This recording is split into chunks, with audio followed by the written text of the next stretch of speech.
So for many years, I've come to the fair, and this is our first stop. We get our maple coffee and our maple donut, and then we spend the morning moving around through the fair.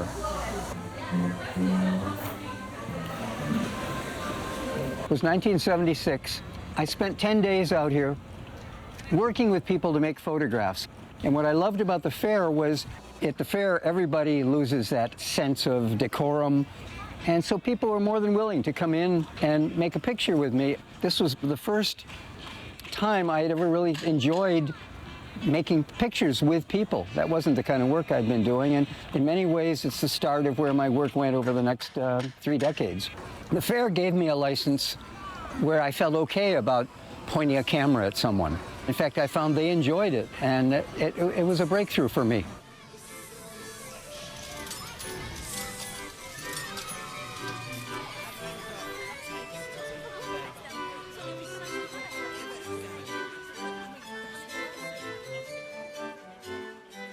Now here for 1 week at the Champlain Valley Exposition, Professor Higgins brings you Patographics, his studio, assisted by the beauteous Miss Jane. Patographics, ladies and gentlemen, the only studio on the Midway using solely the energy and light derived from that golden orb which daily does traverse our zenith. Yes, hurry, hurry, hurry, ladies and gentlemen. Hey, hi, Hi. Dan. Come on in. Thank you. Welcome to Winooski. It's a great little stove. Roaring, we should be warm. September, I rented a space at the Champlain Valley Fair. I had an old Army truck. I had a canvas that came down. It said Patographics. And it was a reference to Alfred Jarry and the French pataphysics movement. Alfred Jarry was a satirical playwright. Satire, making fun of things, seems to have been a big part of their philosophy. I guess part of what pataphysics to me was the engagement of the world in a way that adds confusion. It was carnival. We were into the carnival thing. And Irving Penn had done a series. It was really anthropology, but fashion. And I was really impressed with it. He had a small tent, and he was doing exotic African girls in their outfits, and I think he did Hell's Angels. He got different people into his tent. So that was the inspiration. So I sent up my canvas out there. I did have some props, and I allowed people to choose props because it becomes theater. And the person is involved in the manufacturing of the image. So now those were not particularly important props to them. They were hats and kinds of things, but it created that sense that they were involved in the making of the picture. Taking photographs to me means wandering around with a camera and taking, something, taking it. These were all consensual. They were collaborative. There was nothing sneaky. I let people reshoot if they wanted to bring someone else in. I think I charged them $1 to get a postcard mailed back to them. I bring my students down. It was that era of great fraternization. I had students wandering around. Joan Savoy was one of my students. They had coupons that I gave them, and they could hand them out. What sort of people did you bring in?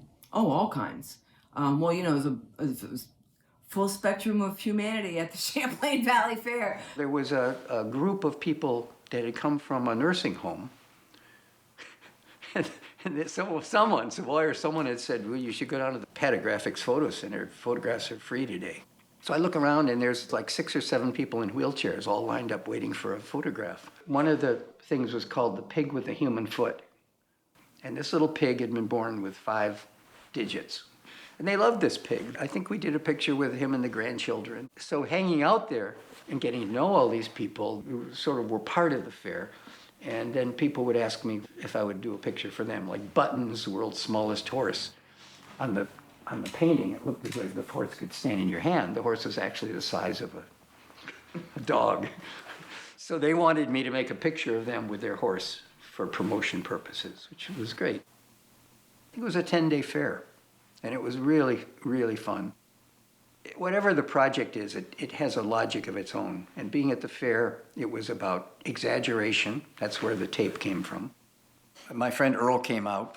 I would go teach at UVM, and he would sit up in the Winooski block and do these tapes. Everywhere had tapes, you know, Big Jack, the world's largest steer. Magic lens of the photographer extraordinaire, Professor Higgins.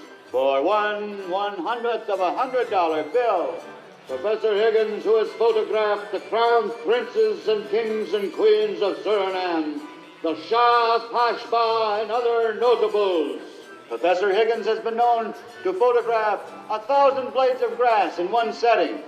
In all the concatenation of the universe, no one has escaped the magic lens of Professor Higgins. So hurry, hurry, hurry, hurry. It's all gone back to the fair. And I think it was October of that same year that I began the onion portraits, which was just finding anybody I could in Winooski and asking them, not if I could take their picture, but would you help me with a project I'm doing? They didn't know me. Winooski, where Dan lived, was across the bridge from Burlington, Vermont. The economic engine of Winooski for more than 100 years had been the mills that manufactured yarns and wove cotton and wool. When they closed in 1954, 3,000 employees were thrown out of work. A large cultural mix remained in Winooski, which included mostly French Canadians, but also Poles, Russians, Irish, Germans, Italians, and Syrians. In 1973, in the name of urban renewal, the town fathers of Winooski had torn down half the center of the city, but had run out of money before rebuilding it. 3 years later, Dan began the Onion series. Over the years, the changing face of Winooski would be his focus. I wanted to make photographs of all these people that I'd been meeting that I knew were in jeopardy with what was happening with the changing in town. It was a little funky bar. Tattoo Dixon was the owner, and there was only room on the window to write American Rest. It was too small to write restaurant, and I loved that name, the American Rest. So after he folded, 1976, I rented it for 1 month.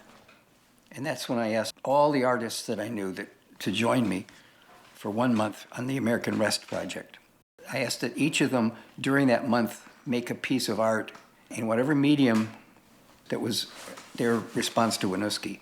We had performances and slideshows and stuff every evening, every day and every evening. That place was open for a month.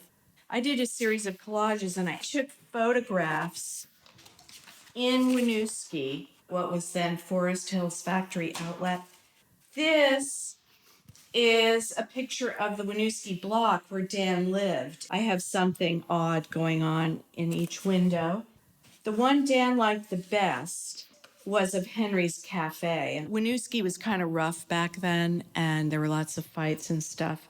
Jane Kramer did a Winooski block, soup tureen. Paul Aschenbach did a sculpture, Winooski Falls. Marion Ettlinger did a collage, post-urban renewal landscape. Greg Blaisdell, for 31 days, he would walk around and he'd pick up litter, paper litter, and then make it into paper pulp and make these simple cones. Dan said it was about the best art show ever. Yeah, because it kept changing every day. Every day it would change, and every night we'd have some event. Every day, I could get someone. I got this guy on the cover of this book. He was one of the first ones, an old guy that I knew, and he was willing to pose with an onion. The onion became an obvious prop. Winooski is an Abenaki word that means wild onion. And the onion, also being a kind of non-gentrified vegetable, had some of that roughness and that raw quality that I associated with the blue-collar town. It was very photogenic to hold a big onion or to hold a couple of them. And so it became the prop that allowed people to not be so self-conscious about having their picture taken. They were doing something. By holding the onion, it became an embrace of locality. And every day I would put a new one up, and by the third or fourth or fifth day, I could watch people coming out of the other restaurants and pointing and going in and bringing people out to see who it was. And by the end of that week, people were asking when I was going to include them. So the whole exhibition had become a local theater. You had cachet if you were included. In the 70s and even the 80s, if I wanted to show my work, I would make large prints and I would put them in all the windows on Main Street. And this would become a walking show, and people would start at the top of the hill and they would walk down and they would look at the pictures. And so the windows were basically a gallery space that everyone saw. Love the one of the barber. How people held the onion was very interesting. This is me. I lived in an apartment right across from Henry's Cafe. I'd be lying in bed reading, and somebody, baby Dan, would say, "Hey, Fry, you want to go get a beer?" And I'd go, "Okay, yeah." And then I'd be in my nightgown, and I just put on my winter coat and walk across the parking lot to the mill, which is really, when I first knew Dan, that's where he'd be sitting at the bar at the mill. These t-shirts are famous, and I still have my threadbare, I mean, it's falling apart. It's a relic of these t-shirts that Dan made. On the back is "See America by Truck," and on the front is one of Dan's army trucks. But I modified the neckline. See? On the cover, you see another t-shirt he made, because he was such a Winooski booster. Here, Exactly. Nick DeFries and George. Who are the real Vermonters, right? Well, I think Dan's definition is it's not necessarily the rural farmers. We love them, but we forget about the urban mix that we have created. Well, people make a lot of fun of Vermont. There's no diversity up here. And you say, look at it again. Dan is making us aware of the fact that it's very rich. It just has a feel for not the stereotypical, but for the everyday, the commonplace, which is why you have to sort of look, I think, a little more carefully at what he's about.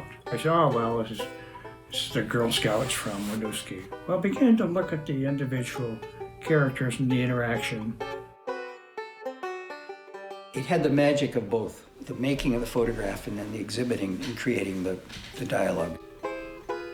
So that, to me, was where it really began, my interest in using photography to work with groups of people. The subject matter is community, it's not the individuals. It was at a time in the 70s when photography was pretty much smitten with the zone system of Minor White and Ansel Adams, these beautiful, clear, clean, black and white photographs, mostly of landscapes. Or there was the kind of casual street photography of Lee Friedlander. And what was interesting about Dan was his commitment to document what was happening in Winooski as an anthropologist. So the photographs were never about photography as art. They were about photography as they help us to understand what social change is all about. It kind of reminded me of the Winooski version of Lewis McAllister. And McAllister was a great photographer of the community of Burlington. Group shot, that's L.L. McAllister's big info. I love his work. Those big panoramic pictures that you see everywhere. Everyone in the city comes down. Yeah, 1,500 people. You can't get 1,500 people together anymore for a photograph, but you could. He could. I always thought Dan's work was a kind of a cross between McAllister and Lewis Hine, who'd also spent some time in and around the turn of the last century in Winooski documenting what was going on at the mills. And my work continues from that place, and it's always fallen somewhere in between anthropology and art. My Belize trip came after the Winooski onion portraits, and I was excited about doing portraits of people, and I thought that's the best way to learn about a place. So I took a big twin lens reflex camera, tripod. I went to Belize and I spent 3 months just traveling around Belize, making photographs with people, and my promise was that I would send them all a postcard, which I did. When I got back to Vermont, I sent out about 150 postcards. The picture of the gang members, was that scary? They were kidding me. It wasn't scary.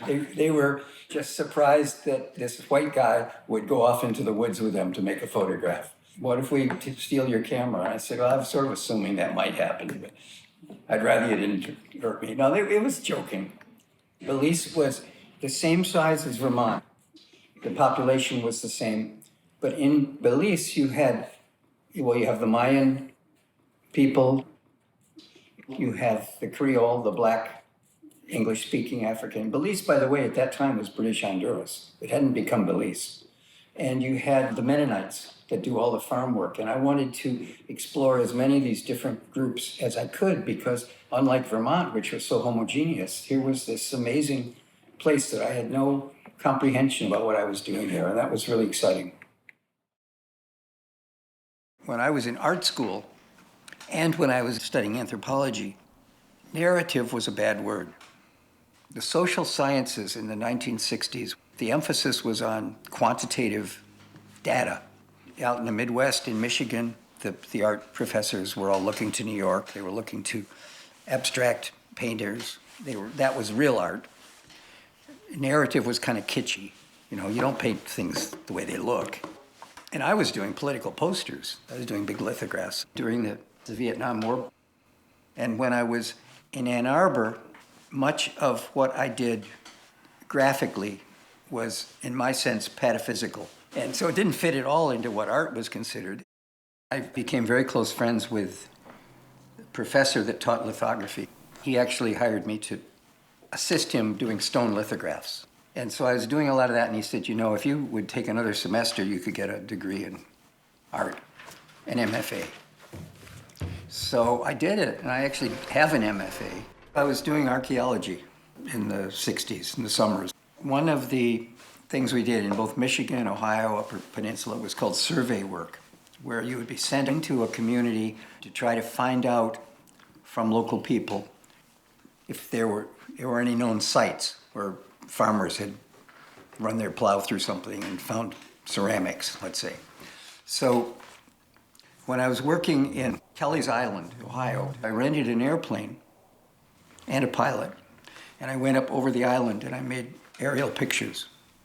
And then I printed those 16 by 20. And I walk around with this thing, and I could sit at the laundromat or the restaurant or whatever, and it was like a magnet.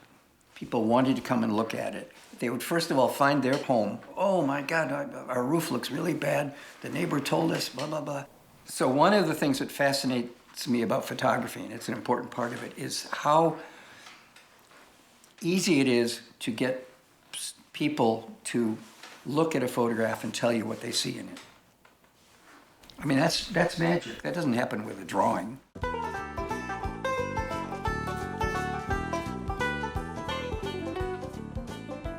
I was teaching an archaeology field crew in the Midwest, and one of the women on the crew with me decided to go to Woodstock. So I borrowed a friend's car, and we were driving to Woodstock, and we started hearing on the radio how crowded it was. And I don't like crowds at all. And I said, let's go down to Burlington, where I have a friend, Bill Davison, taught in the art department. So we're down at Bill's, and he got a phone call that told him that the person that was going to be teaching a printmaking class at UVM couldn't do it. And he said, do you want to teach, I think it was etching. You know, I said, yeah, why not? Everyone said, if you want to find a cheap place to live, go to Winooski. Well, I didn't know what Winooski was. I assumed it was some other town. It's right over the bridge.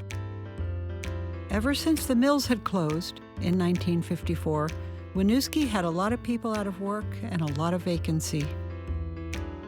People were told Winooski was a really scary place to be. And I went into the trackside. The bartender, turns out, was wrestling with someone outside the bar, and the other guy at the bar said, just go back, get what you want, and remember. There was something so relaxed about it. They all started telling me, Russell Niquette has a lot of property. He was the owner of the Winooski block. He showed me this incredible space, and he said, we like to get paid on time at $60 a month. I said, fine, no problem. And I fell into a space that now is for apartments, the third floor up there. Were you the first hippie to come to Winooski? I don't know if I was a hippie, but I probably was perceived as a hippie. But it wasn't like Detroit or Ann Arbor in 1969. Both Detroit and Ann Arbor had the National Guard because it was so contentious. I mean, it was the Vietnam War. I was driving that old Army truck. I was getting stopped all the time. You know what it is? I looked a lot like John Sinclair. Do you know who he was? White Panther. He was a musician. He and I looked a lot alike, and he was wanted. Anyway, I came to Vermont. You didn't have any of that tension. There were a lot of communes, and those people would come up to Winooski to print their posters because I had the silkscreen set up. You know those Vermont Vietnam posters that John has done? So it was a really great gathering spot. And you met Jane during this period, didn't you? Jane was one of those commune people that came up to print posters. I just have to know. Yes. When you met Dan in 1973 up in the Winooski block, I think you told me that's when you met. Mm-hmm. Was it love at first sight? There were so many factors. I don't think love at first sight is the answer, but maybe.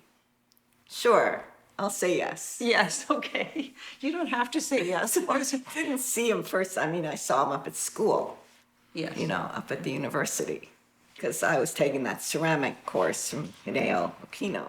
So we'd always, at the end of the day and at the end of his day, we'd be going out on the same stairs, up the same stairs for lunch. You kept bumping into him. Yeah, and then one day he said, "Want to have lunch?" And you were ready for Yeah, that. I was ready.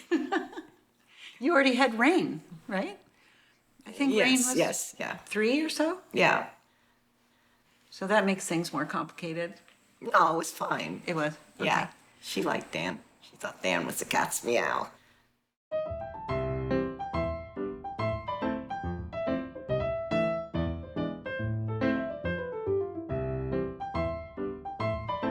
It was a unique art department. It was very much place-based, both in terms of the faculty being mainly happy to be in Vermont and wanting to explore Vermont and using Vermont in their art. And aside from that, using their art to connect outside of the universities with the community. That was not just me. I mean, that gave me a license to do it. Hewitt really pushing place-based art. Paul Aschenbach, the whole time, worked with students. His whole thing was public art. He had students all along the waterfront down there, pounding marble and getting out into Vermont, not in a gallery situation. Public art, he would put it everywhere, and Frank would argue with him that public art should be moved. It shouldn't last. Paul would say, okay, if anyone's got the money and the energy to move it, they can move it. Of course, the solstice parties at Paul's were major community events. Terry Dinnan was a very early student of mine, and Paul became a kind of a mentor, and he built all these structures out there for solstice fires.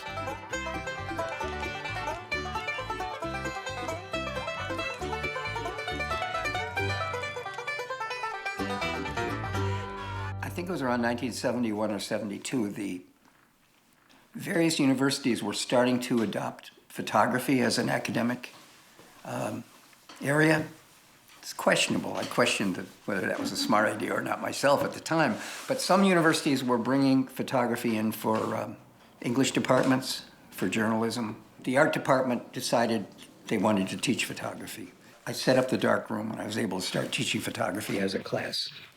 Early on in a photography class that I had with Dan, he said to the class, okay, we're going to go to Winooski and just walk around the community and take some pictures.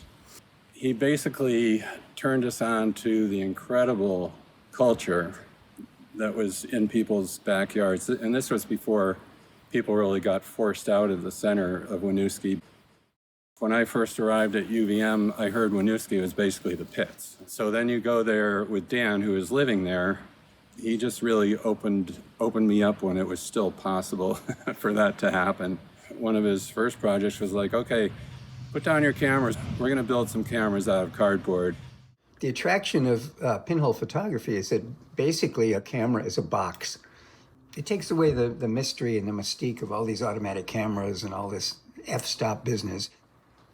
As one knows with cameras, the smaller the aperture, the greater the depth of field. And with a small pinhole, you have almost infinite depth of field, which means people could set up perspectives where elements close to the camera would be just as much in focus as elements further away, and that is unique to the pinhole camera. By making the box, by measuring the size of the pinhole, by measuring the distance from the pinhole to the back, you can figure out what an f-stop is. By testing your materials, you can figure out what kind of, they call it a shutter speed. Basically, with a pinhole, you're just taking a piece of black tape off the opening. I ended up getting really excited about pinhole photography and doing a lot of it for the next 10 years or so.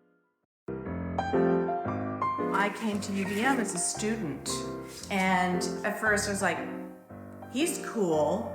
He had army trucks, he was a photographer, smart, had great parties in the Winooski block. My roommate decided to have a surprise birthday party for me, but in the morning. And there you see Dan, and whenever you see Dan in a group photo, you'll see in his hand he's holding the remote. In 1971, I had a Vermont Council of the Arts position as an artist in residence in Winooski Middle School. In the 55-minute sessions at the school with bells ringing and so forth, it was not very conducive to making art. The school had no problem at all letting me just meet all these kids after school. There were no permission slips. They rode around in my army truck with me. I had each of them choose an image in Winooski that they felt was essential. We then had that printed up as a 12 scenic views of Winooski card. And then they all had copies and they could give them out. These were 8th graders, and their fascination was with professional wrestling. And they fought all the time about whether it was real or whether it was staged. At the time, at Memorial Auditorium in Burlington, once a month, the professional wrestling took place. I went down on a Thursday night, and they were all down there, and we bought some of the glossy 8x10 photographs of the wrestlers. Mad Dog Vachon, Eel the Fish Poisson. It was quite a crew. And I told them, okay, next week, I'm going to meet you after school, and I'm going to take you up to UVM, and I'm going to show you how to put these images onto a silk screen, which we did. And I said, next week, you're going to come to my studio and bring as many T-shirts as you want, and we will print these images, which we did. And then what was really fun was the next time the wrestlers were in town, down at Memorial, I went to watch, and they were all strutting around in their Mad Dog Vachon T-shirts. And they would come up to me in the bleachers with their friends, and they'd say, Mr. Higgins, would you tell these guys that we made these ourselves? It was so empowering for them to have these things that no one else had. I think it was 1971, and I'd only been here since '69, where all of the faculty collaborated together to do a show. And I believe most of us made the show about wherever Goddard happened to be. I found a road that ran from one end of the county to the other. Every 75 seconds, I stopped the car, and I made a picture down the center of the road. Oh, and I also had written what was on the radio. So here I am in Vermont, but I'm still hearing about the war in Vietnam, and I wanted people to respond. I had sheets of paper underneath it, and they wrote on it. I showed it both up at Goddard, and in the town, you found 2 totally different shows going on. The people that lived in the town responded mostly to locations that they recognized, whereas most of the responses from up at Goddard had to do with the audio material. It had to do with the war, it had to do with bombing. And that's what's so interesting about an exhibit. What do people bring to it, and what do you learn about the people who are looking at your work? You had many of the faculty buying land in Vermont. Frank Hewitt bought his land in Corinth. That was more interesting to him than the art world. And he used that place with his students. He would take students over there all the time. He had on his land projects. Bill Lipke bought land. Bill Davison bought land, a hilltop. And I found a mountaintop. It was totally inaccessible. You had to walk in a long way to get there. I used to go up there every weekend and, hike in and spend the time there, build. We have a picture from the cabin on Tower Mountain. Jimmy Swift and I would go up there with Dan. We went up a couple times just to see if we could get some lumber up there, and we didn't quite make it to the very top. Once a year, they have a big jamboree. It was in May, and I would invite people up with their tents. Kegs of beer would come up, and people would make big pots of beans and rice. And We took food. Yeah, Yes, people carried I food remember up. the breakfast particularly. I couldn't remember much in the evening. Having vodka. I mean, I wasn't really a drinker. sunny, good weather, May day, you'd get maybe 100 people up there. On a rainy, grim, cold day, you might get 13 stalwarts. Artists, musicians, writers, people would go up there for 2 or 3 days, and normally you would see them around town or whatever, but all of a sudden you're on the top of a mountain for a few days.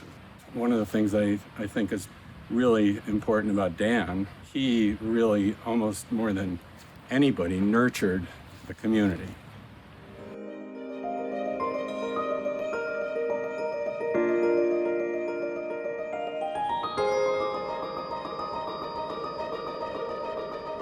You were involved in filming the destruction of Winooski. 1973, I think, is when urban renewal really began, and I found it fascinating, and I filmed it from my window on the Winooski block. This is what Winooski looked like from an aerial view that I had hired a plane to fly over. And you can see the main street. Now there's a big rotary in here.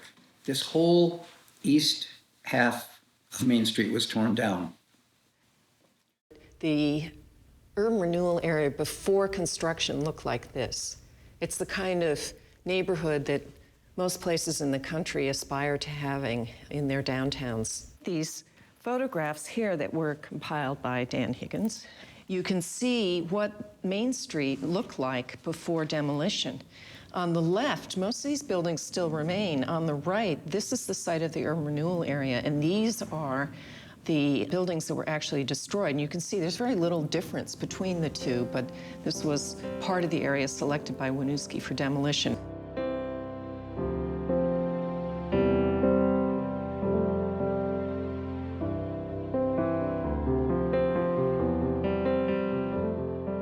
I didn't have to do time lapse or that because it happened so fast.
And you just had that empty field there for, I think, about 6 or 7 years. It was a strange place. There was a guy that tied his horse up there to the tree. By the later 70s, urban renewal had fallen out of favor. And the federal money wasn't there anymore. And what Winooski did was, with no sense of irony or They applied now for all these buildings on the other side of the street, the Winooski block, the mills, and so forth. They applied for historic preservation money for them, saying these were really historically important buildings all of a sudden. As a result of urban renewal, there's a large parking area. The Champlain Mill was preserved. The Winooski block was saved. A new one-story shopping center with a grocery store and some other services was developed, but mostly the center was empty. With historic preservation, with the places becoming a little more elegant, they weren't places where people would hang out all day and play shuffleboard. You know, you come in and pay for a sort of expensive meal and you get out and make room for the next. It was a different model of what the spaces were used for. No, I think it's too rich for Winooski. I just went to the waterworks and had a drink. Who can afford it? I couldn't afford that place. When Henry goes, What are the guys gonna do? They'll have to dress up to go on the street to get a drink. It's gonna be rough. Yeah. Historic preservation was as problematic for the social life of the downtown as urban renewal had been. The restaurants were places where people hung out, played shuffleboard. They'd hang out all day and drink beer, talk, or whatever. They weren't going to be able to stay here anymore. You had people going off into federally subsidized low-income housing, federally subsidized senior centers, halfway houses. And I continued photographing places that I knew were going to disappear.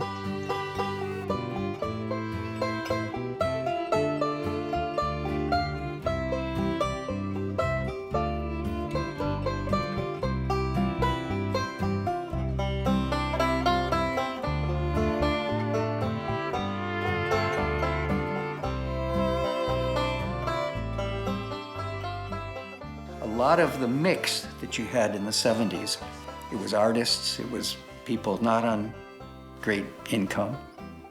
You had crazy people put in their own little kind of segregated silos, and that's gotten worse. I had been living in the Winooski block for almost 10 years, I guess. It was 1980, and the historic preservation money meant I had to get out of the Winooski block pretty fast. I got kicked out of my $60 a month living space. This space down here had been empty for a few years, and this was the first RVA. This was in the 1940s. And then when the mills closed, the RVA moved down to one of those nice brick buildings. And this building became taken over by Essex Manufacturing, and they had women that sewed garments. This was original, this ran the whole way. And it was my luck, both of these parcels were up for sale. I moved down here, and because they were gutting the Winooski block, they let me take anything that I wanted. So these windows, that bookcase, all the kind of stuff that turns a place into a place where you can live, I just dragged down the hill. And then this other place that we call the Video Cafe was built by Terry Dinnan and me as a gathering spot, as a studio. It's all recycled Winooski. These windows are all from the Champlain Mill. When they were putting in new windows, they were throwing these out. So where did these booths come from? They come from Henry's Cafe. It was one of the old gathering spots of the old Winooski guys. It was a lot of guys that had worked in the mills. He'd open around 5:30 in the morning. These guys would come down for their Canadian club and their donut. They told me you use Brillo pad even on the cups? Yes, I do. Cups and saucers? Your wife doesn't use lipstick. Oh, yeah. So, Henry, how long you been here? In this place? Yep. In the business? Yes. I have been here 23 and a quarter years. I owned the home right down the street, right here. A nice home, a 2-apartment house. I owned it. And that got torn down. That was a crime what they done to this town. It was a real crime. You had Corporation Hall where people came down in the afternoons to play bingo. Huge. People would show up at 5 in the afternoon with their Tupperware containers, and they would do up to 72 cards each. Bingo, I guess, is the last thing. 3:30 in the afternoon, take all the parking spaces. You can find a place to park one if you wanted to. M36. And your sixth number for $70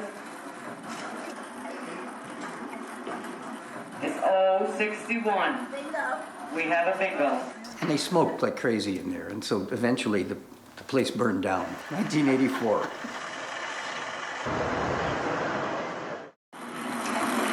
Somebody assuming that I was the archivist. Somehow this badly smoked bingo machine was brought over to me. That's why I have it. When Henry closed, he gave me the sign, and he said, "You got to promise to have a party here at least once a year." And I said, "There's no problem."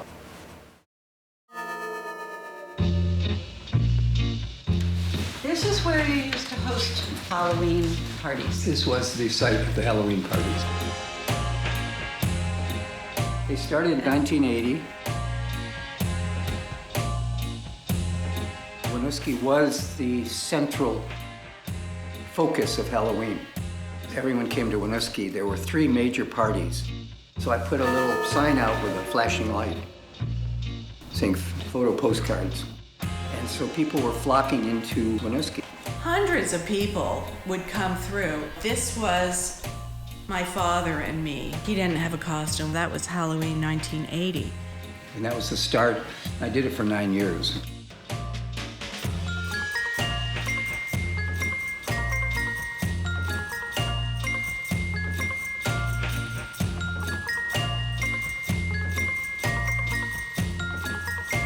People thought about their year, what a year had been. So like I remember the woman from the Daily Planet had a rough year with a breakup, and she came all battered with a crutch, and she created a version of herself that she wanted documented and then move on from. So there was a kind of a socio-psycho element to how people dealt with Halloween. It wasn't just let's get dressed up and have a party.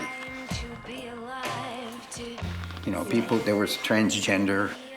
And those photographs, I have all those photographs, over 1,000.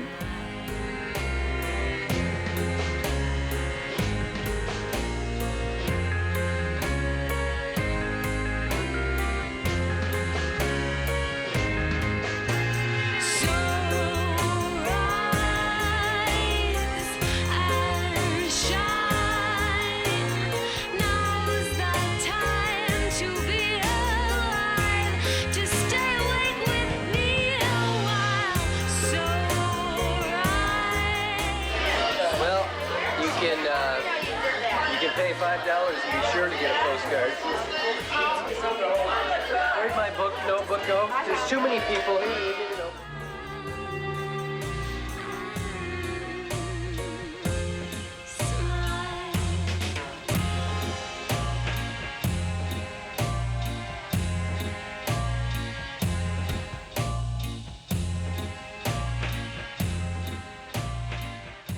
That's Kathleen Schneider, Judy Porter. There's Marty, that's Terry's girlfriend, Jane. Jack, who started both Sneakers and the Black Rose and Daily Planet.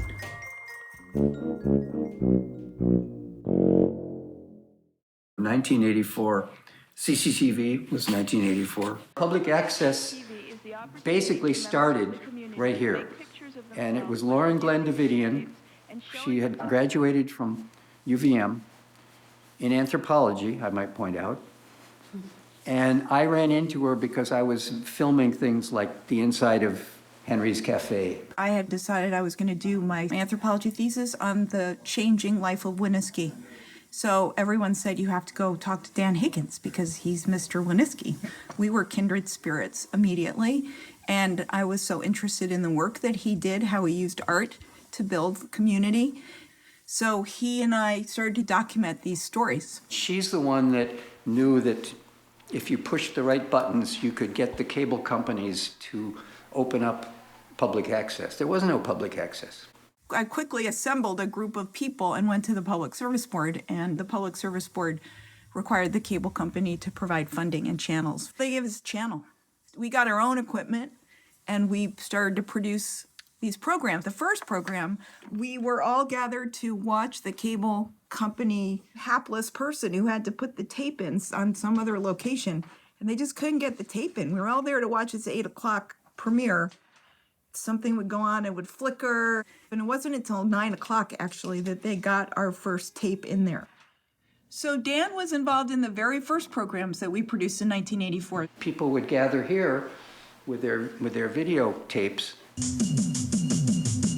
When Chittenden Community Television was born 5 years ago, the founders expected nothing. I don't even remember expecting anything because we knew that we would have to invent this as we went along. That made it easy to surpass their expectations, and they have. Happy birthday, dear CCTV. At age 5, public access television produces about 8 hours of original programming each week. I like boring television. I mean, I like real time. I don't think everyone that's involved in CCTV feels the same way I do, but I'm very comfortable. It's like the aldermen's meetings. They're incredibly boring, but I like the fact they're just on.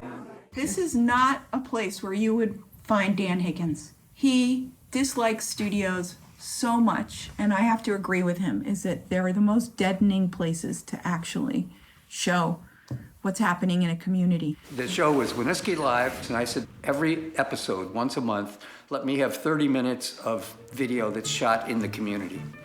And it was great, and I tried to have 6 or 7 different vignettes on every 30-minute interview. I've been told by a number of people that this is the best sub in Winooski. Yes, it And is. so we thought we'd drop in and see you make one. All right, then. We're going to make a turkey bacon. Everybody likes the turkey bacon.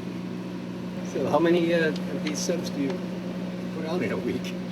Well, a day can range between 50 to 100, depends. Wow. The first day I moved down there, I was so happy to be here because it's a quiet place. We have band here. Life is about that. It's about sharing everything. You know, you guys can share your culture with us. We can share us culture with you guys.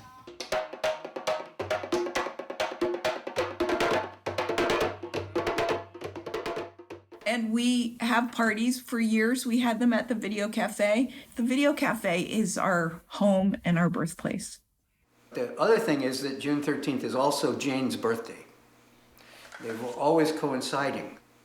Generally, the parties would be here. They've outgrown this place now, but it would always be a double birthday party. The environment right now in terms of media is completely different. There are people expressing themselves on the internet, on YouTube. It's a proliferation. It's a totally different situation. But in 1984, putting up an hour-long TV show in a community where people actually saw their neighbors and friends and real people doing stuff was revolutionary. There were political events Dan was behind. There was a protest against our involvement in Central and South America. This week, 16 Vermont artists are collaborating in a nationwide artist call against U.S. intervention in El Salvador. The first goal is to make North Americans aware of Central American culture, which is a rich culture that has been involved in a struggle for 150, 200 years. The second goal is to make North American artists respond to what is going on down there. And the third goal is to raise money for support for cultural groups in Central America, El Salvador and Nicaragua. Throughout the week, artists and the public will be welcome to bring in art, share ideas, and take place in a series of events and discussions. And a lot of the work isn't as specifically oriented towards Central America as toward a feeling of a kind of inherent violence. This week was chosen for the call because it's the 52nd anniversary of a government massacre of 30,000 Salvadorans. And these artists believe that was the beginning of the end of El Salvador's indigenous culture. Alexandra Marks, News Center 22 from Burlington.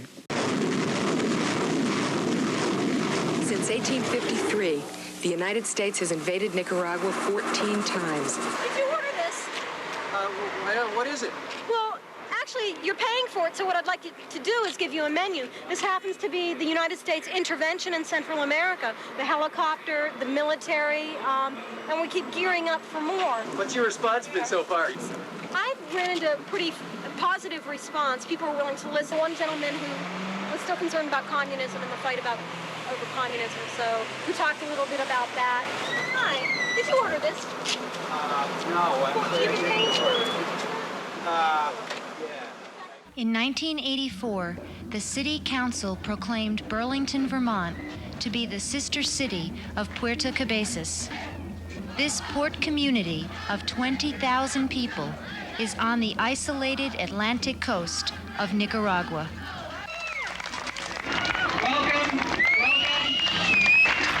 I think that what this is about, a sister-city relationship between Burlington and a similar type city in Nicaragua, is of extraordinary importance.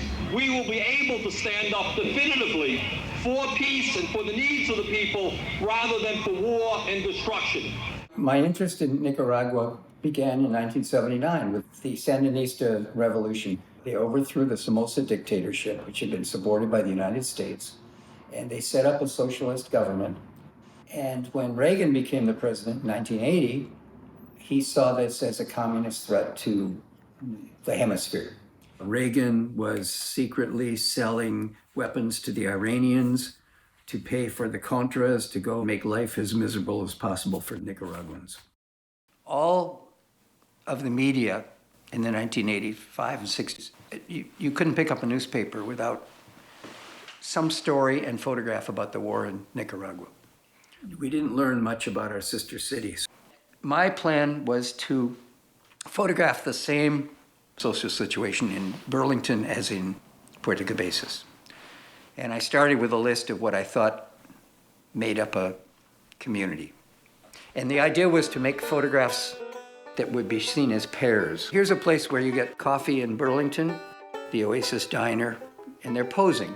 They brought out their pie, it's got the menu, it's got enough information that tells the story of the Oasis. And then my idea was to go down to Puerto Cabezas and look for a place where I could get a cup of coffee. And they brought out their rolls and their beans. And it didn't work out very well the first year because people were understandably suspicious of me. There was a war going on. Here's this gringo. I think I made a few pictures. Here's barbers, a barber in his barber shop. If you look closely, you'll see they're wearing the same shirt. But a lot of people resisted me. Here's City Hall. You can tell which is which. One City Hall, you see more rubber boots than... And Bernie's in it. That was the crew that was at the City Hall. In '87, I went back, and that's when I had an opportunity at the Casa de Cultura. When I showed the photographs in the town, that people started coming up to me saying, we want to be included. This is of the nurses who do the laundry in the basement of the hospital. They were very pleased because there had been a material aid, and this dryer had actually come from Burlington. So then I came back to Burlington, and I had to find the women who do laundry at the hospital.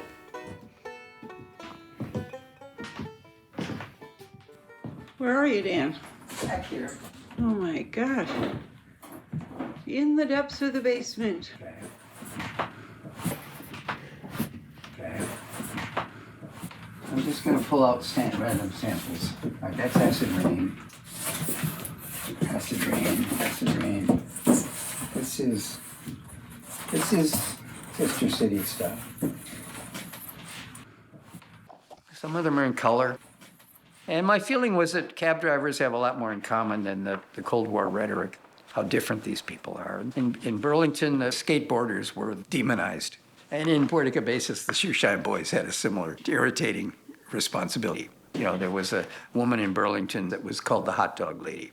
So her equivalent was a woman who makes up a chicken and rice meal and wraps it up in banana leaves. It was because of the comparison that the piece really has any meaning. Everybody came down to that show, and they saw their own photographs in big, they were big format photographs. And they're, smudging all this, like, there's me, and that's me. And they just were so excited. The most fun part was that some of the shoeshine boys decided that they should have the picture of them. So it disappeared from the show. And the people running the place were really freaked out. I said, listen, they're photographs. We can make more. That's not a problem. And no, we got to get these back. So they sent the security. They got this photograph back, and it disappeared again. So they were really pissed then. So they went out, and I can't remember if they got that photograph back, but I had another copy. I just put it up. But for the rest of the show, they had a Sandinista soldier sitting with an automatic rifle guarding the gallery. I've never had that kind of security. This is a picture of the exhibition at City Hall in Burlington. We had seen these photographs on the walls of City Hall in different places, and we said to ourselves, this really calls to be put into a book. Robin Lloyd, thank you very much. And we're at the Boathouse in Burlington for the signing and presentation of Dan Higgins' new book, Sister Cities Side by Side. Okay, we're with Doreen Kraft, the producer of the book and this function as well. Is that right? That's right, in Green Valley. I'm working with Green Valley and with the Sister City program, who are both responsible for the book. Everyone came and gave their $10 donations, their $25 or their larger ones, and and made this book possible. So it really is truly a community project. And I find that when you take the pictures back into the community, the equation is completed in a way, and there's a kind of trust, and there's something that happens where you gain access to that community. During the 1980s and 90s, I made several trips to Nicaragua, making photographs each time of individuals, of groups of people. One of my favorite memories was the 1995 show, where in order to get the Casa de Cultura ready for the exhibition, it was very dirty. The fire department, the volunteer firemen came. They volunteered to come over and wash the Casa de Cultura inside and outside with their fire hoses. And we had volunteers who cleaned up the grounds. We painted the place. We put the show up. And again, most of the people in the town came. And it was a youth group, did a performance at the opening. They prepared a dance for the opening. And a local seamstress sewed a backdrop for me, and I had a small photo studio set up outside the Casa de Cultura where people could come and have a postcard made.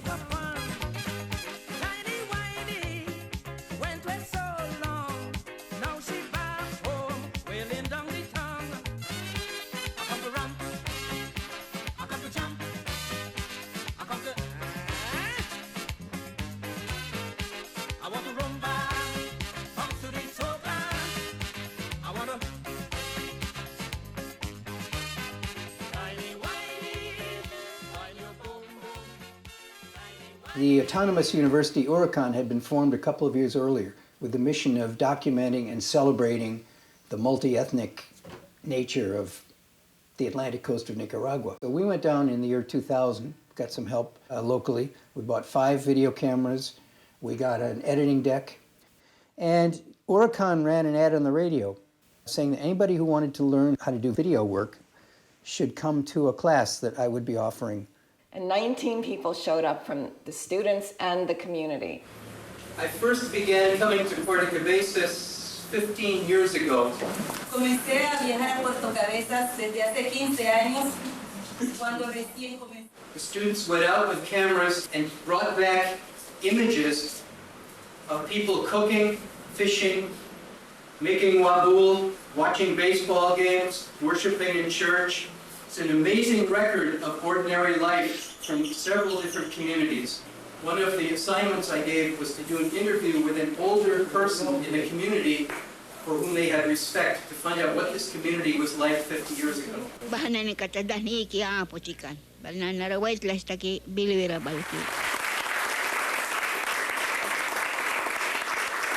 Huracan since has continued the project.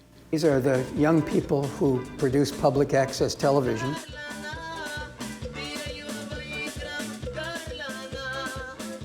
I really enjoy going down there, and over the years I've tried to go on as many delegations as possible. Most years I get down there, and we try to bring people from Burlington and then connect them with their counterparts down there.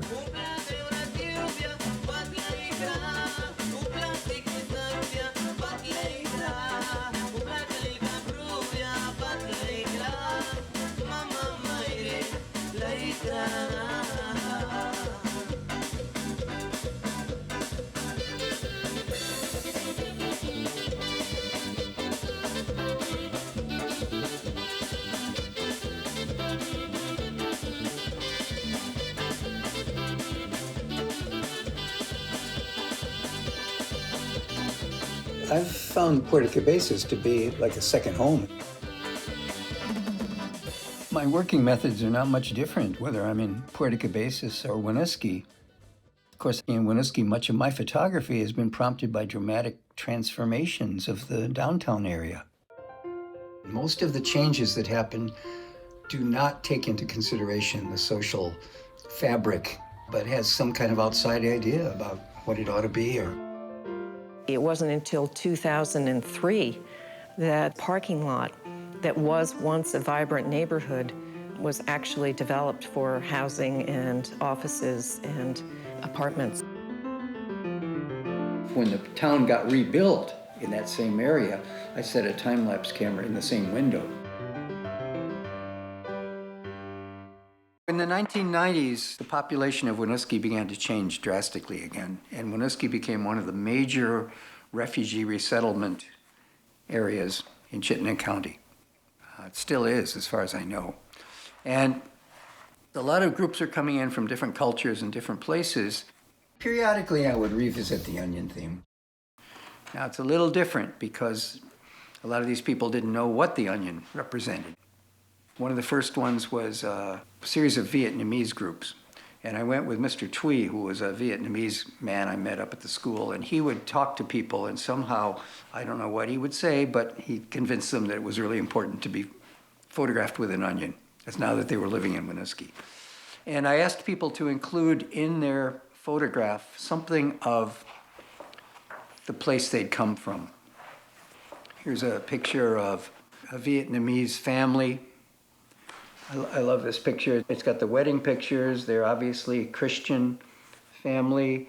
The mother, as I understand it, made those dresses because that was a very popular mode in Vietnam at the time. And I would give people their picture after we made it, and a lot of these became really important sending back to relatives. I think around 2000, when all the so-called Lost Boys started arriving, those really tall Sudanese guys, and they were great. They wanted a picture of a lion. They had this lion quilt. They wanted Michael Jordan in there. They've got their computer. One of them wanted to be a king. He's wearing a Burger King crown. This is a family from Iraq.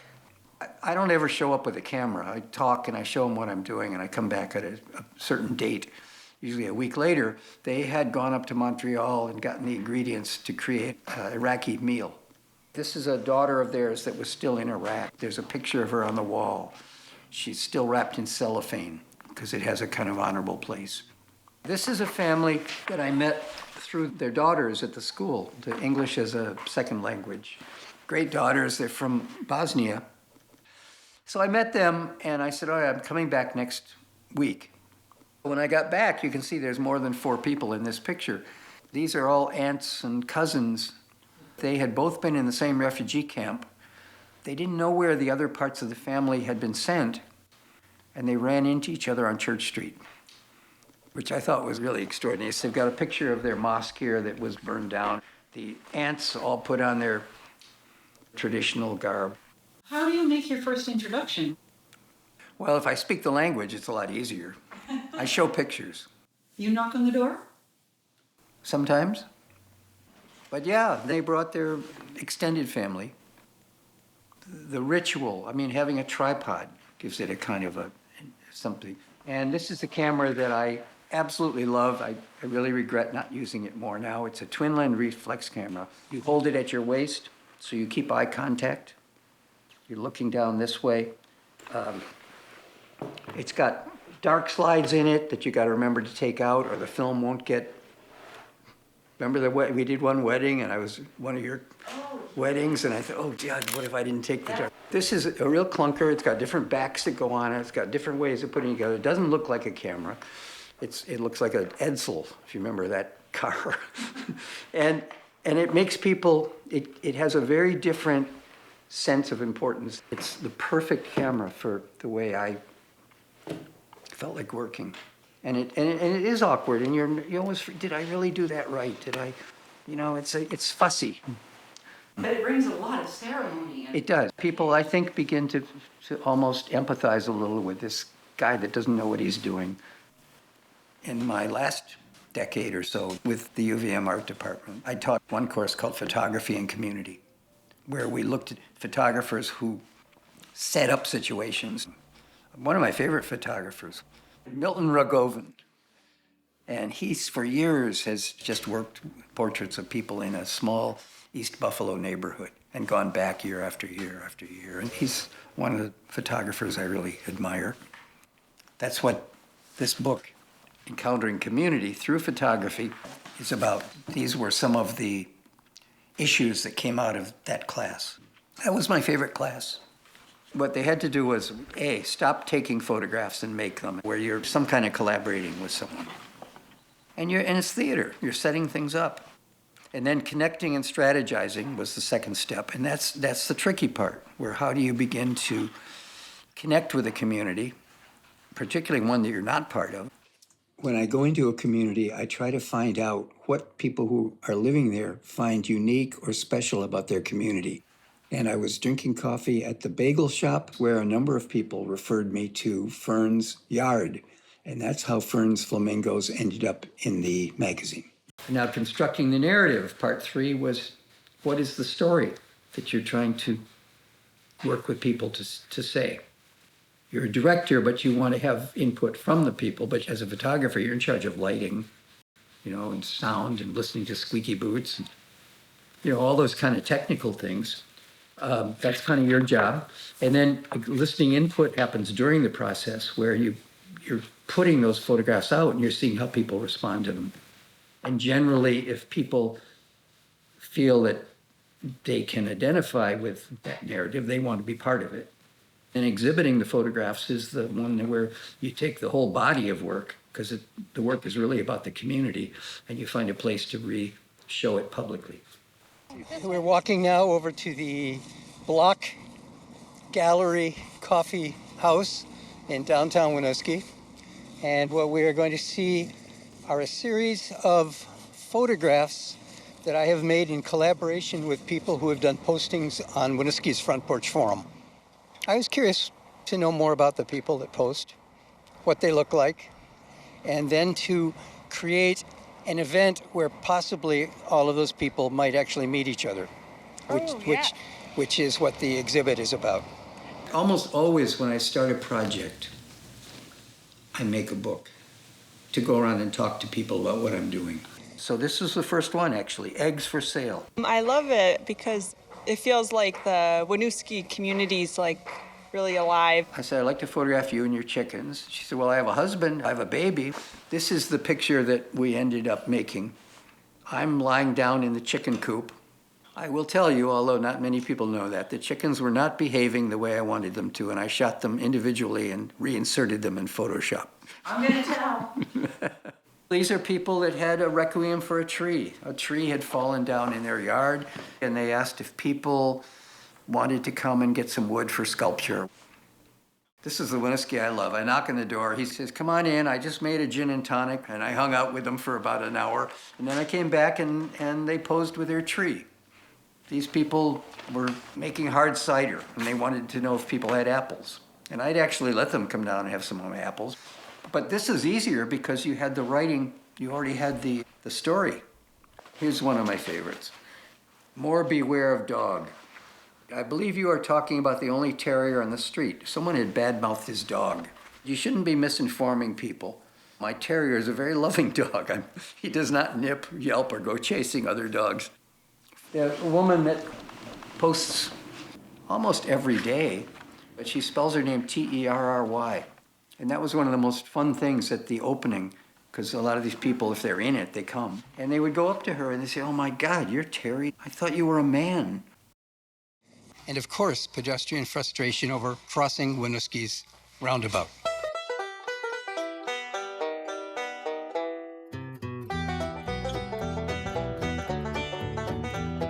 With the current configuration of Winooski, with the roundabout in the middle and new housing on one side, the population has become much more isolated in different enclaves. This is a very difficult street to cross, which is one of the topics most spoken about on Front Porch Forum, that and the F-35. The Air Force wants to bed the new military jet at the Air National Guard base, jets that would fly directly over some parts of Winooski. The debate about landing the new military fighter jet at the Vermont Guard base goes on. The people have voted that they don't want these things located in Vermont's heaviest populated area. These are purported to be 4 times louder than the current F-16s, which are horrendous. The noise levels of the F-35s is going to drastically impair the quality of life in Winooski. At one of the protests in Winooski, I photographed each of the individual people with their signs. The problem with documenting the F-16s is noise. It's hard to photograph audio.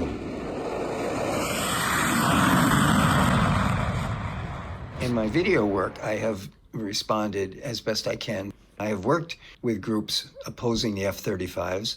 So we're here to represent thousands of Vermonters, including members of the active military, Guard, Reserve veterans who are against the immoralities of the F-35 basing.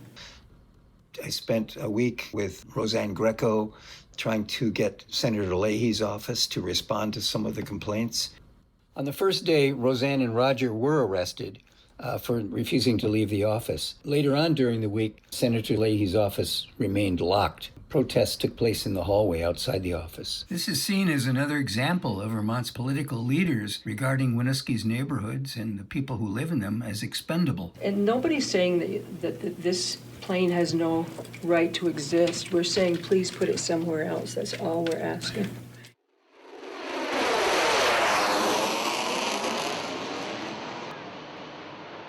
By June, the Guard will have 20 F-35s, 18 for combat, and 2 backup planes. Between cups of coffee, Dan Higgins is trying to stir conversation, even among strangers. He says it's going to take a little bit of suspension of disbelief. The show at Scout was part of trying to identify venues where people gathered in Winooski in the current environment. I took photographs I'd made of groups in Winooski, and I digitally collaged them onto pictures of buildings. That image is on the side of the Key Bank parking lot. The group is real. Projecting it into a public space is a digital fantasy. So the little show I did at Scout was kind of what I wished I could do with these pictures, but didn't have the budget. Just a quick walk down the road, and you'll find this. Just a plain brick wall. So he didn't actually put up big photos around the city. There are a lot of people, their idea of Winooski is that one block, but they don't have any idea what's going on. Maybe they'll go as far as Papa Frank's, but you go another block and they're lost. I wanted to think about how I could make these pictures available to the all-inclusive population. Bringing his idea to life and hopefully bringing people together. As Winooski started to change, especially with people from other countries and other cultures, Dan, I think, was instrumental in helping to get people together at the community center and to get them to photograph and to talk, so that he had a lot to do with community building. Sister Pat, the peace initiative that she got a grant for was to make community safer, because there'd been a shooting in Winooski and there were some drug problems. So we collaborate on things. The premise was to create a situation where people were maybe a little less apprehensive of each other. I, during much of last year, was trying to connect with these different groups. And really interesting, generous in terms of what he wanted photography to be about. And what Dan has done is more subtle. It's not as obvious, because he's dealing with, I think, a group of people who are maybe under the radar, especially in these later works that he's doing at the O'Brien Center. It's not like he's trying to expose an injustice or plead for a cause. I think what he's trying to make us look at is, oh, look, you normally wouldn't have the opportunity to go to the O'Brien Center unless you were a participant of some sort. When Sister Pat started the Winooski Peace Initiative, one of the concerns was that people were feeling a little bit, what's the word, Sister Pat? Disconnected. Disconnected. Isolated. Isolated. And I said, okay, I love working with photography. I will go out, I will try to access as many of these enclaves as I can. And when photographs are shown in the same context where they were made, it becomes a catalyst for people telling stories. And that to me is a lot more important than people looking and saying, oh, these are really nice photographs. I did a family room, and the woman working there said, why don't you just hang out with us today? So I sat down, and there was games and stuff. I said, this is the most relaxing half hour of the week. Who knows about that group, right? Certainly not at the VFW, which is where a lot of the old, really fun Winooski people hang out and drink beer and tell stories. The library has been asking people to drop off old electronic equipment, and on Tuesdays, these kids are given screwdrivers and pliers, and they pull it apart. They're all inventing. They have great use of the VHS cassette. It's great for making masks. This is the Somali Bantu Community Association. Saturday nights, they play this incredible game called Ludo. It's so dramatic. It's dice, and they're pounding it down. Ann Linton, she puts out the monthly school bulletin that goes to every house in Winooski. Friday morning coffee hour is one of the best deals in Winooski. You can see Sister Germaine here with the pastries. Sister Pat gets Starbucks coffee. Understanding promotional, she had everyone hold their Starbucks coffee cups toward the camera.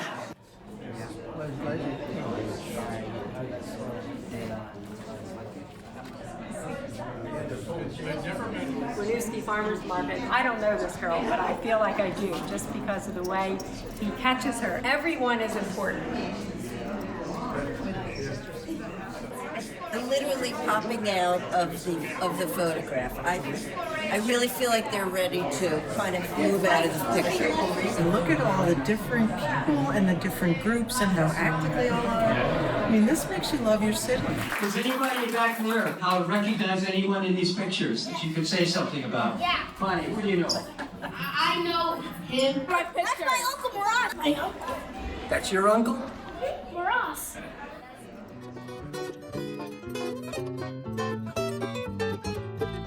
So it's not unlike what all of these projects have been, but it's just a little different because it's harder.